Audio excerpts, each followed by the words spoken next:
Bismillahirrahmanirrahim. Assalamualaikum warahmatullahi wabarakatuh.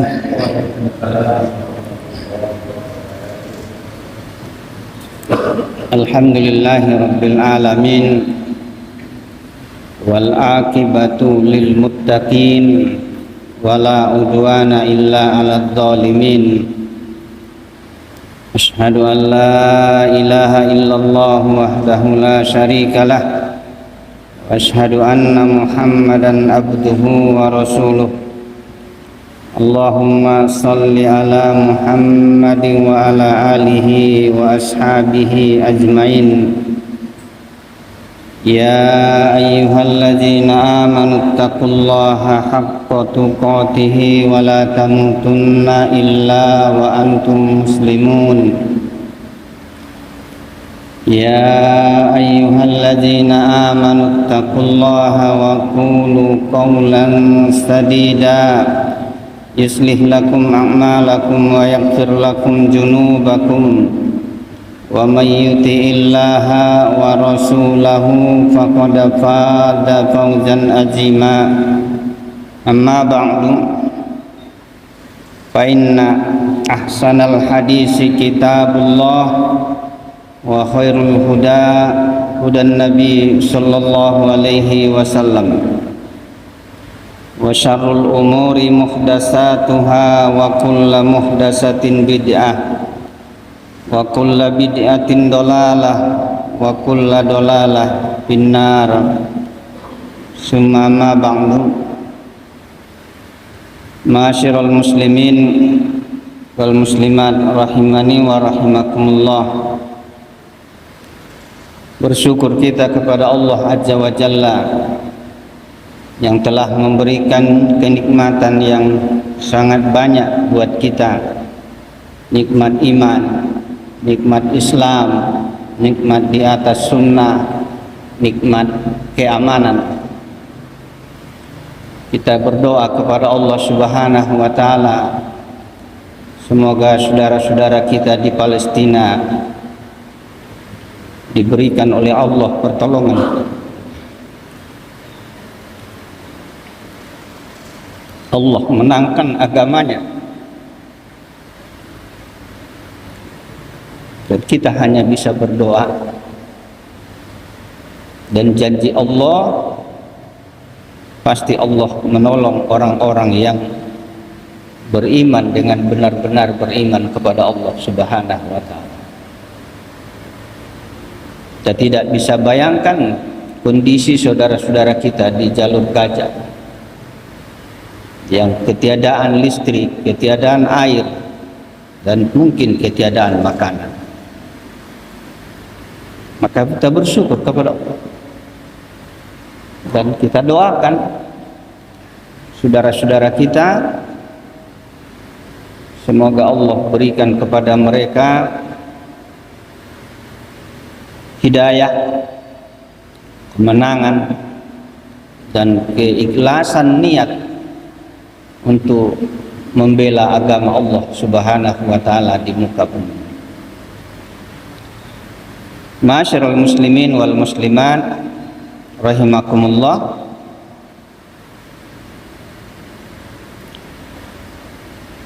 Kita lanjutkan kajian kita insyaallah tentang adab-adab menjenguk orang yang sakit. Kemarin sudah dijelaskan tentang pahala menjenguk orang yang sakit. Siapa yang menjenguk di pagi hari, 70.000 malaikat mendoakannya sampai sore hari. Siapa yang menjenguk saudaranya yang sakit di sore hari, maka 70.000 malaikat mendoakannya sampai pagi hari.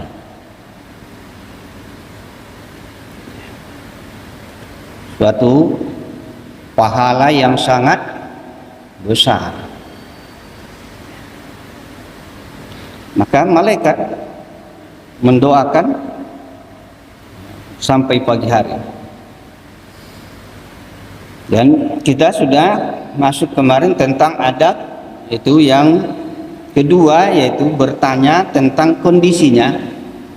Maka tidak banyak yang ditanyakan, jangan mengundang dia berpikir untuk menjawab. Maka dalam riwayat dijelaskan hanya sekedar kaifa tajidka, bagaimana kondisimu, bagaimana kabar. Ya, jangan kalau dia kecelakaan, bagaimana keadaannya, bisa kecelakaan, kan dia berputar gitu ya, memikir itu. Ya. Kok bisa kecelakaan, bagaimana sampai seperti itu? Sudah cukup kita tanyakan kaifa tajidka, bagaimana keadaannya, bagaimana keadaan. Dia jawab ya, kita.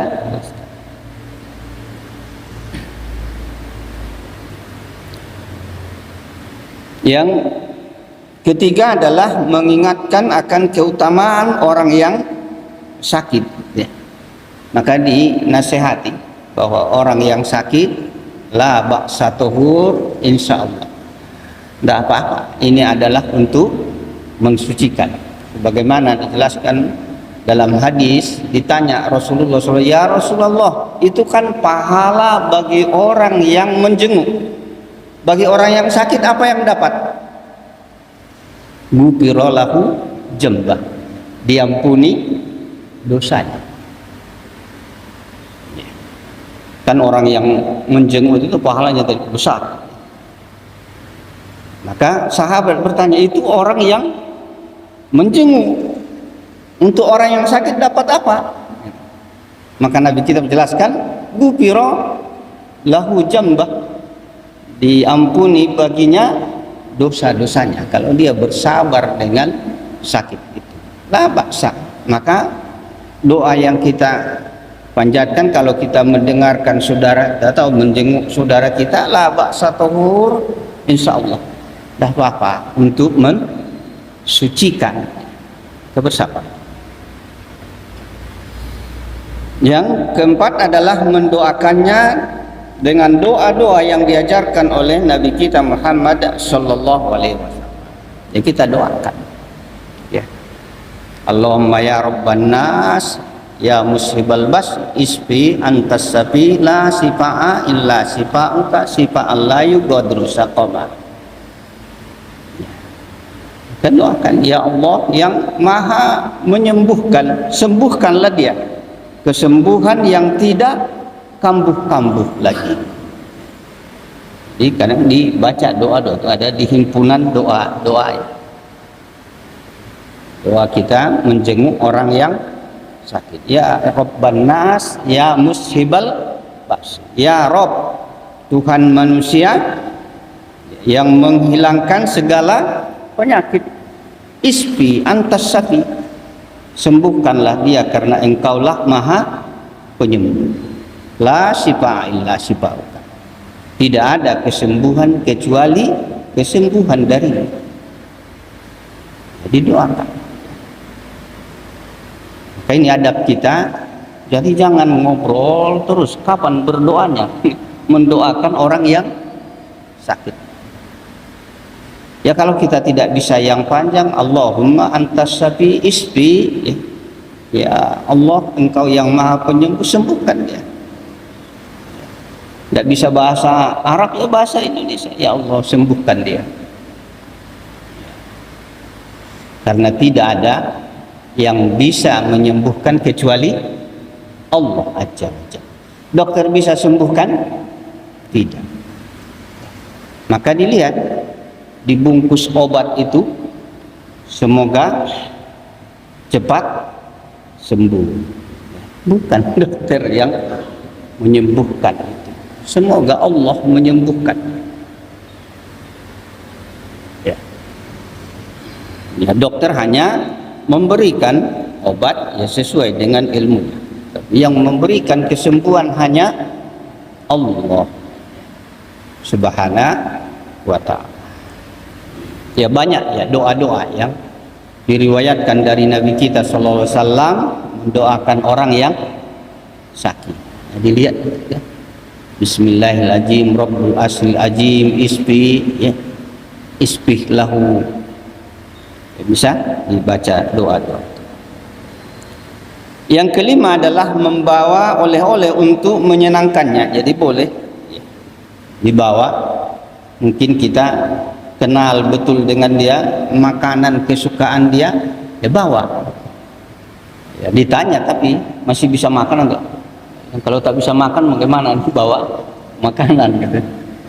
Berarti yang makan nanti yang nengok apa? Yang jaga. Ya, ditanya kondisinya masih bisa. Karena itu juga menyenangkan dia. Jadi kan mungkin kita ingat yang dia suka, ya kita bawakan ya semampu kita. Ya, bawa untuk menyenangkan. Yang keenam adalah tidak ngobrol terlalu lama. Ya, jika ini mengganggunya, maka diatur waktunya. Tidak sampai mengganggu dia. Ya paling 15 menit.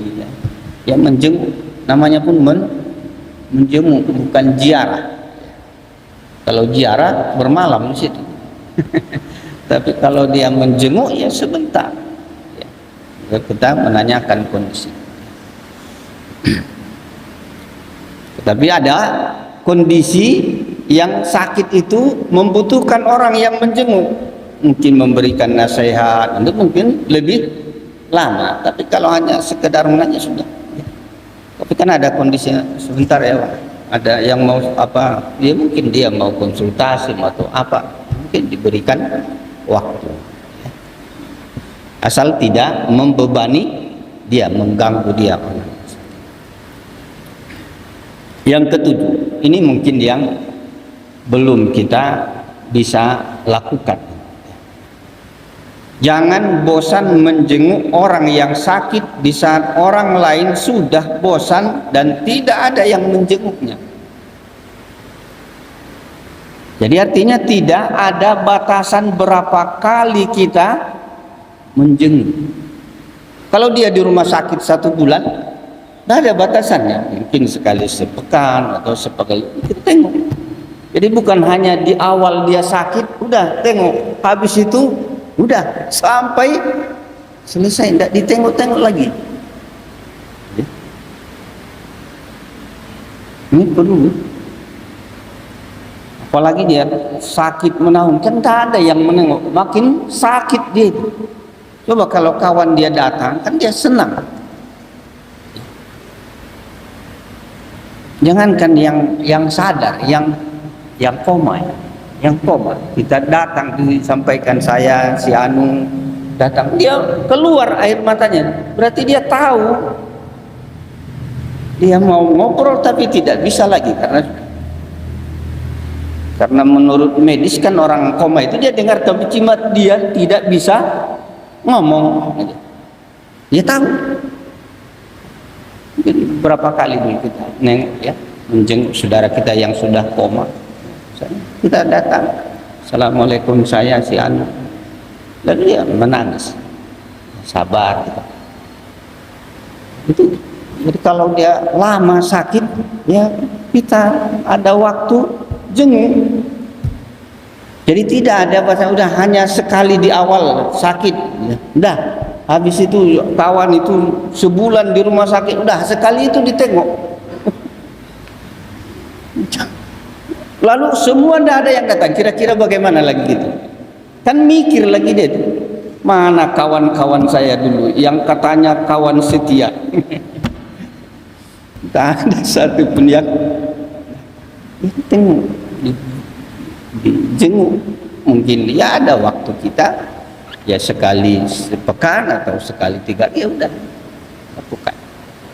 Nggak ada batasan. Jadi pada saat orang nggak mau lagi nengok, ya kita tengok. Mungkin batasannya seminggu kan orang sudah ya udahlah nengok semua itu kan. Udah nggak ada lagi yang nengok, tengok lagi. Maka disebutkan dijelaskan di sini orang yang sakit pada saat orang sudah bosan. Pada saat orang bosan, kita masuk bisa dapat lagi pahala.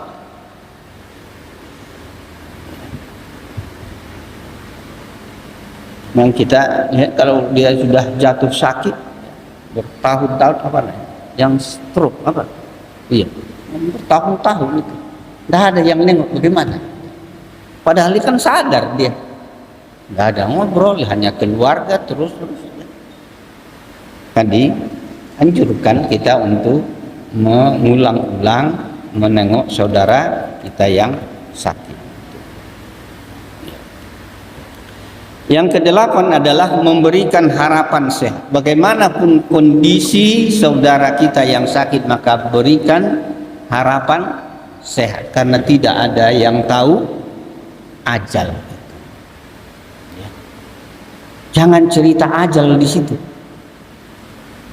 Kadang-kadang ada orang yang, oh iya kemarin nengok di sebelah, kalau sudah macam gini paling 3 hari itu. Udah malam dia mikir ini, berarti giliran ini. Sudah berikan harapan sembuh. Berikan harapan sembuh. Alhamdulillah udah koma 2 malam kita lihat. Alhamdulillah, insya Allah berobat, kita usaha, wajib kita beri. Alhamdulillah sekarang sudah sehat. Kita tidak tahu.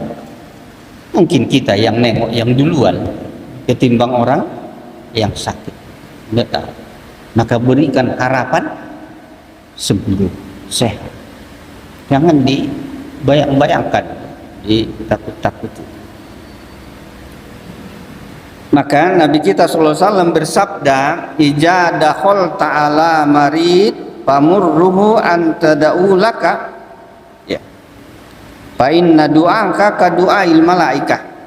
Maka apabila engkau menengok menjenguk orang yang sakit, pamurru antada'u laka, maka minta tolonglah kepadanya untuk mendoakan, karena doanya seperti doa malaikat.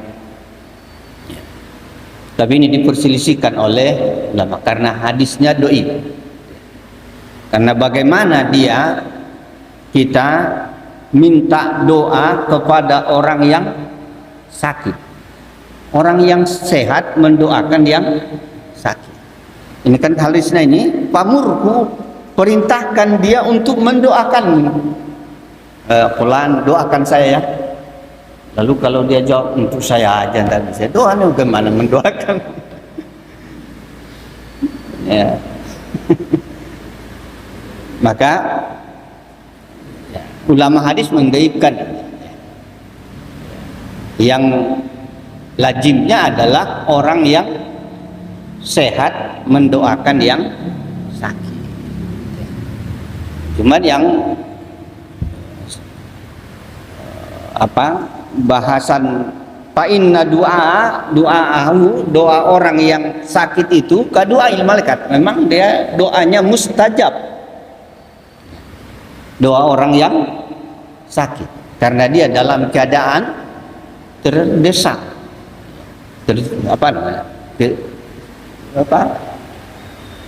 Terdesak ya.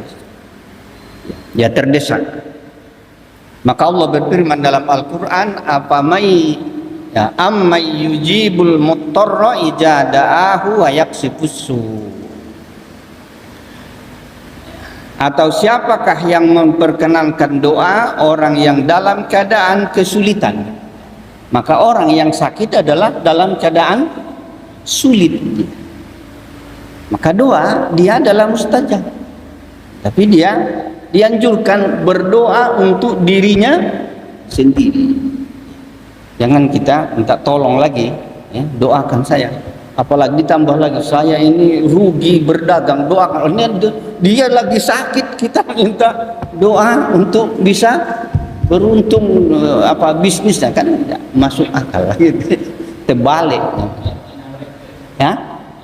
Subhanallah. Kalau doa orang nyalek itu anak yatim yang dimanfaatkan itu, ya, banyak yang laku anak yatim di masa kampanye kan. Jadi amay yujibul muttarra idza da'a wa yaksifus su. Ya, orang yang dalam kesulitan maka doanya mustajab, maka kita nasihati, ya, silakan banyak berdoa, memohon kepada Allah Subhanahu wa Ta'ala. Yang kesembilan adalah mengingatkan sholatnya. Ini penting juga. Tanya, bagaimana keadaanmu kalau kita habis zuhur datang, antum sudah sholat zuhur, habis asar kita datang, antum sudah sholat asar. Jadi diingatkan, karena boleh saja keluarganya sudah dalam keadaan sibuk juga tidak lagi teringat mengingatkan sholat. Padahal itulah yang sangat penting. Bagaimana?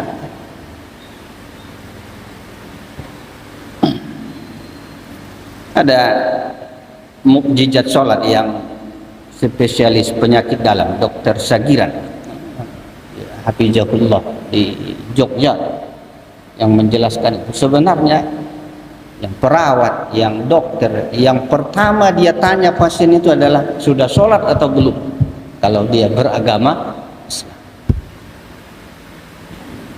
Tapi yang sekarang apa yang ditanyakan oleh perawat dan dokter pada saat dia ketemu pasiennya? Sudah makan? Hah? Sudah makan obat? Yang pertama dia tanya harus sudah. Kalau dia sudah sholat, maka sudah hubungannya kepada Allah Azza wa Jalla. Ya, apalah arti obat itu kalau Allah mau sembuhkan harus perantara obat? Kan semalam baru kita kasih. Tak ada sebab pun kalau Allah berkehendak, Allah bisa. Kun fayakun, sembuh. Kan ada yang seperti udah bertahun-tahun berobat tidak sembuh, sehat, Allah menyembuhkan.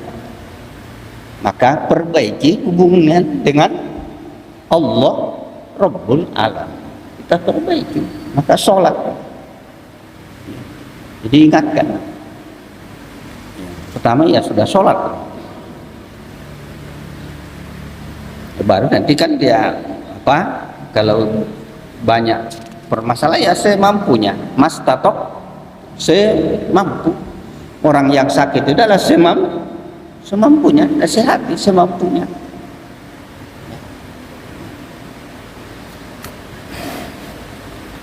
Nah, itulah adab-adab kita untuk menjenguk orang yang sakit.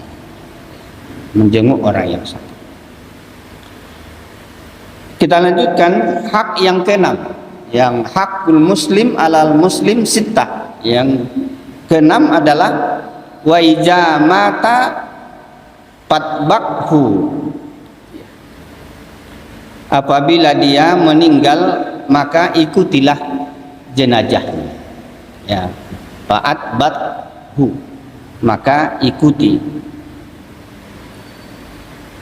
Seorang muslim adalah makhluk yang mulia dan harus dimuliakan baik semasa hidupnya ataupun setelah dia meninggal atau wafat. Maka diikuti, dimuliakan.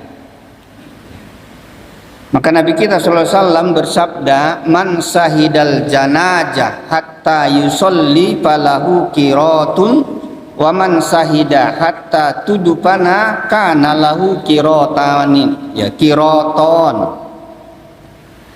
Barang siapa yang menghadiri jenazah hingga usai disolatkan, maka baginya pahala seukuran kirot. Dan barang siapa yang menghadirinya hingga dikuburkan, maka baginya pahala seukuran 2 kirot. Lalu ditanya Rasulullah SAW, apa itu 2 kirot ya Rasulullah? Nabi bersabda, mislu jabalainil azimaini. Jadi siapa yang mengikuti jenazah sampai di sholat, man sahida, ya, sahida itu dia saksikan, dia datang di situ sampai disolatkan, maka baginya qiraat, 1 qiraat. Siapa yang menyaksihi jenazah, dia ikut sholat, terus dia antar ke kuburan sampai dikebumikan, maka baginya qiraaton, 2 qiraat. Lalu Nabi kita ditanya, apa itu qiraat ya Rasulullah? Maka Nabi menjawab, mislul jabalaini ajimai, seperti 2 gunung yang besar.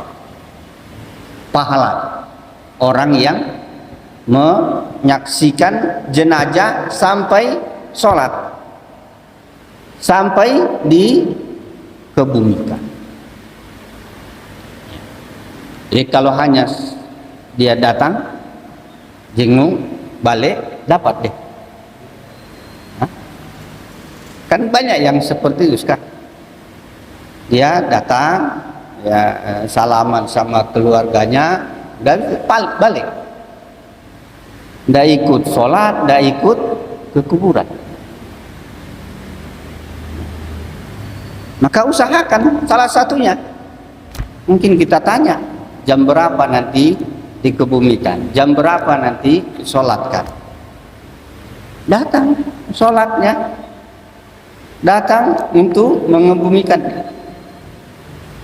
Maka hanya sekedar, maka dijelaskan man syahid, siapa yang menyaksikan jenazah sampai disolatkan, maka dapat 1 gunung besar.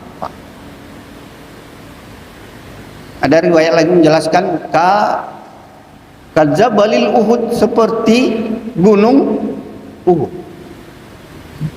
Gunung Uhud itu 14 kilo panjang, besar gunung. Maka pahalanya.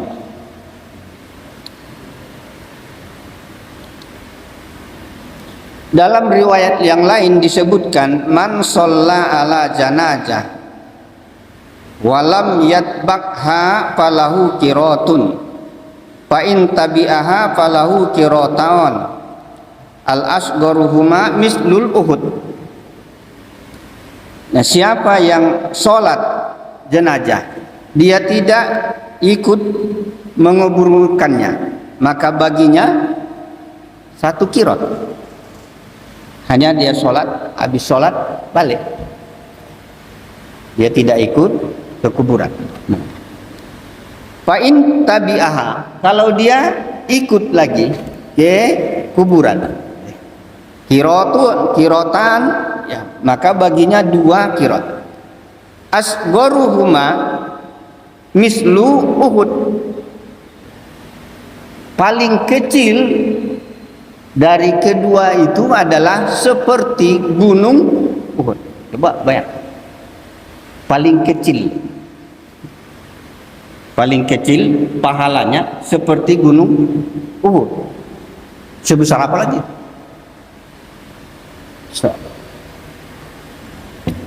Jadi qiraat jabal yang besar, gunung yang besar, maka lebih besar dari gunung Uhud. Mungkin yang umroh, yang haji sudah melihat gunung Uhud, betapa besarnya, tapi itu masih kecil, lebih besar dari gunung Uhud. Bahkan, maka ini yang banyak dilalaikan oleh kaum muslimin. Lihat sholat jenazah, banyak atau sedikit, bandingkan dengan orang yang datang untuk melayat.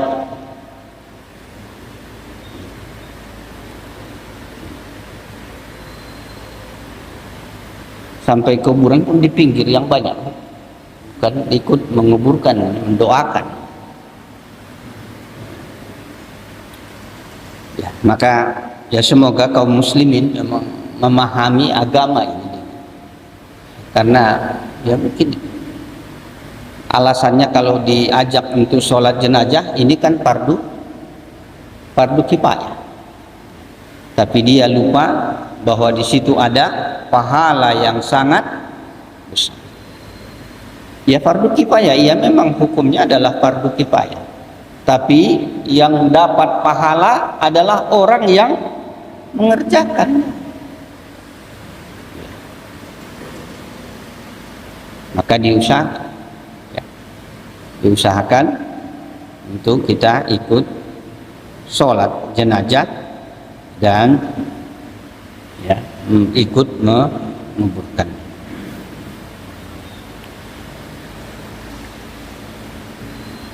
Para jamaah rahimakumullah, dilanjutkan perhatian tambi untuk kita perhatikan pernyataan Rasulullah SAW, hak seorang muslim terhadap sesama muslim menunjukkan bahwa hak-hak tersebut pada asalnya tidak berlaku bagi orang kafir. Yang 6 itu tidak ada hak menjenguk orang. Ya kalau kita sekedar pergaulan pergi sudah, tetapi tidak wajib, tidak menjadi hak untuk menjenguk. Artinya seorang kafir tidak berhak untuk diberi salam, ya, tidak berhak untuk memenuhi undangannya, tidak berhak untuk dikunjungi tatkala sakit, tidak berhak untuk diberi nasihat, dan tidak berhak untuk dilayat jenazahnya. Ya udah. Tapi kalau dia tetangga atau kawannya non muslim, dia datang sekedar datang, udah selesai. Tapi bukan kewajiban, bukan hak dia untuk kita datang menjenguk. Ya.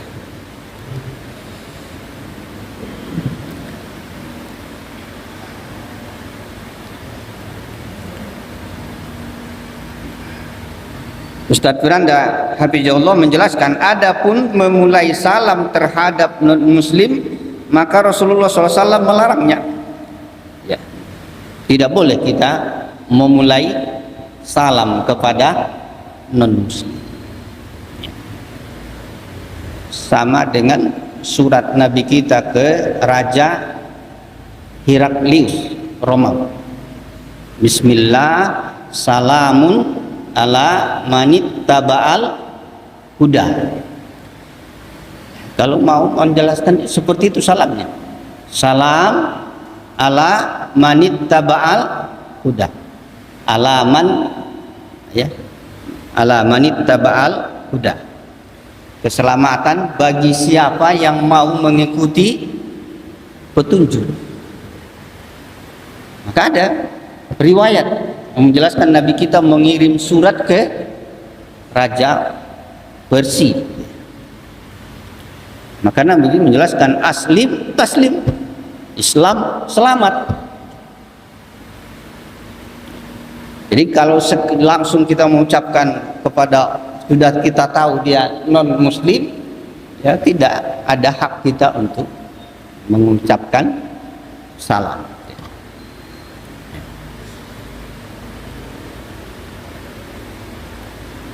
Maka kita jika mereka yang memulai memberi salam, maka kita diperbolehkan menjawab salam, ya. Jadi boleh kita menjawab salam yang mereka, apalagi di negara kita kan sudah dianggap salam itu seperti, ya sudah bukan ibadah. Padahal itu kan ibadah orang muslim. Assalamualaikum bukan ibadah, doa. Tapi menganggap udah ini sudah dinasionalisasi, ya. Nah, assalamualaikum, coba kalau pejabat-pejabat kita yang non muslim fasih deh, assalamualaikum warahmatullahi wabarakatuh. Karena sudah dianggap itu adalah, sudah di Indonesia kan, sama dengan selamat pagi, selamat siang. Mereka menganggap seperti itu sudah, padahal tidak tahu itu doa. Maka diriwayatkan Nabi kita menjawab wa alaika. Ya kalau mereka mengucapkan assalamualaikum warahmatullahi wabarakatuh wa alaika, ya cukuplah untukmu, ya tidak usah doakan yang lain karena engkau aja belum selamat. Kan sama dengan Nabi kita mengajarkan kepada kita kalau lewat di kuburan orang non muslim apa itu? Wabashirhum biajabin nar. Beri kabar gembira kepada mereka ajab neraka. Bukan assalamualaikum ya Allah dia, tapi pabashirhum biajabin nar. Beri kabar gembira kepada mereka ajab neraka. Adapun menjenguk non muslim yang sakit, maka hukum asalnya adalah tidak dianjurkan karena hal itu merupakan hak seorang muslim. Akan tetapi jika kunjungan tersebut mengandung maslahat, baik maslahat dunia maupun ukhrawi, ya, seperti kesempatan berdakwah, maka kunjungi, kita berdakwah. Sebagaimana Nabi kita SAW mengunjungi seorang anak Yahudi, mengunjungi orang yang sakit anak Yahudi. Jadi Nabi datang untuk menjenguk orang anak Yahudi ini, tapi untuk berdakwah. Maka Nabi katakan kana gulamun Yahudi yahdumun Nabi sallallahu alaihi wasallam famarido fa'atahun Nabi sallallahu alaihi wasallam yauduhu faqa'ada inda ra'sihi faqala lahu aslim fanajara ila abihi wa huwa indahu faqala lahu atik aba qasim sallallahu alaihi wasallam fa aslama. Seorang pemuda Yahudi yang biasanya melayani Rasulullah SAW jatuh sakit, lalu Rasulullah pun menjenguknya dan duduk di sisi kepalanya. Lalu Nabi kita berkata, masuk Islamlah kau, aslim.